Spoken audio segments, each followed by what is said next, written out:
लोकसभा चुनाव के चौथे चरण के लिए आज 13 मई को मतदान हुआ और इस चरण में उत्तर प्रदेश, बिहार, बंगाल, झारखंड, मध्य प्रदेश, तेलंगाना और आंध्र प्रदेश सहित 9 राज्यों और केंद्र शासित प्रदेश जम्मू कश्मीर की कुल 96 लोकसभा सीटों पर वोट डाले गए हैं। इसके साथ ही आंध्र प्रदेश की सभी 175 विधानसभा सीटों और ओडिशा के 28 विधानसभा सीटों के लिए मतदान हुआ। आपको बता दें, लोकसभा चुनाव चौथे चरण के लिए पूरी तरीके से तैयार था और आज मतदान भी हो गया। और इस चरण में उत्तर प्रदेश और बिहार और बंगाल, झारखंड ये कुछ प्रमुख सीटें रही जो हॉट सीट बनी रही। इस दौरान करीब 17.70 करोड़ मतदाताओं ने अपने मताधिकार का प्रयोग किया और इनमें से 8.97 करोड़ पुरुष व 8.73 करोड़ महिलाएं मतदाता शामिल हैं। और वहीं आपको बता दें, केंद्रीय मंत्री अजय कुमार मिश्रा टेनी उत्तर प्रदेश की खीरी सीट से हैट्रिक लगाने की आस में दिखाई दे रहे हैं। वहीं उनका बेटा 2021 में लखीमपुर खीरी में हुई हिंसा के मामले में आरोपित है। वहीं तृणमूल की महुआ मोइत्रा बंगाल की कृष्णानगर से फिर चुनाव लड़ रही हैं। उन्हें कैश फॉर क्वेरी मामले में लोकसभा से निष्कासित कर दिया गया था। वहीं आपको बता दें, निर्वाचन आयोग ने चौथे चरण के मतदान को लेकर सारी तैयारियां कर ली थी, लेकिन जिस तरीके से पूरे अधिकारी गण इसमें तैनात है, ऐसे में माना जा रहा है कि ये जो लड़ाई है काफी टक्कर की होने वाली है।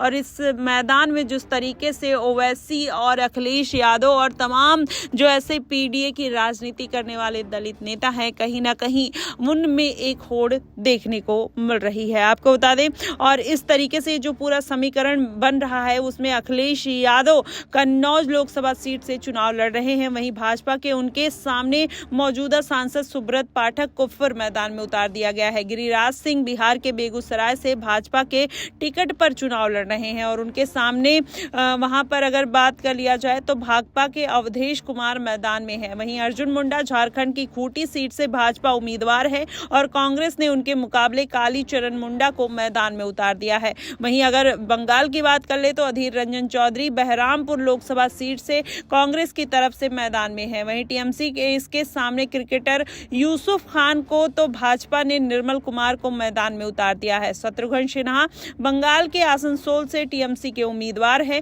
और भाजपा ने यहां से एमएस अहलूवालिया को मैदान में उतारा है। ओवैसी की बात कर लिया जाए तो हैदराबाद लोकसभा सीट से वो चुनाव मैदान में है। भाजपा ने वहां से माधवी लता को मैदान में उतार दिया है।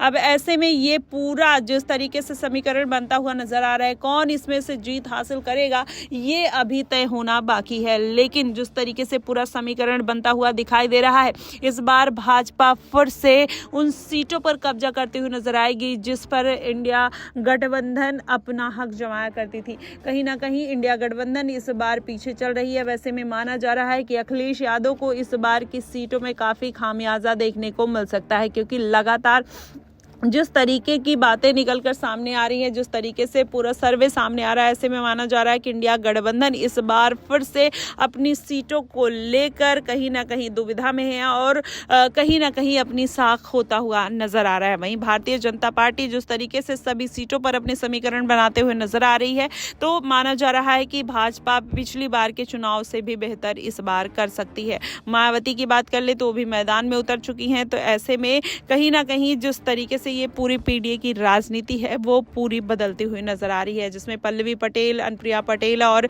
अखिलेश यादव और तमाम ओपी राजभर और स्वामी प्रसाद मौर्य जैसे नेता हैं और कहीं ना कहीं एक दूसरे के वोट बैंक को काटने का काम कर रहे हैं और कहीं ना कहीं एक दूसरे के वोट बैंक में सेंधमारी करने का भी काम कर रहे हैं। वैसे में यही माना जा रहा है कि इन सब में किसकी किस्मत ईवीएम में बंद होगी और कौन इस सीटों पर जीत हासिल करेगा और इस बार के लोकसभा चुनाव में कौन अपनी सरकार बनाएगा।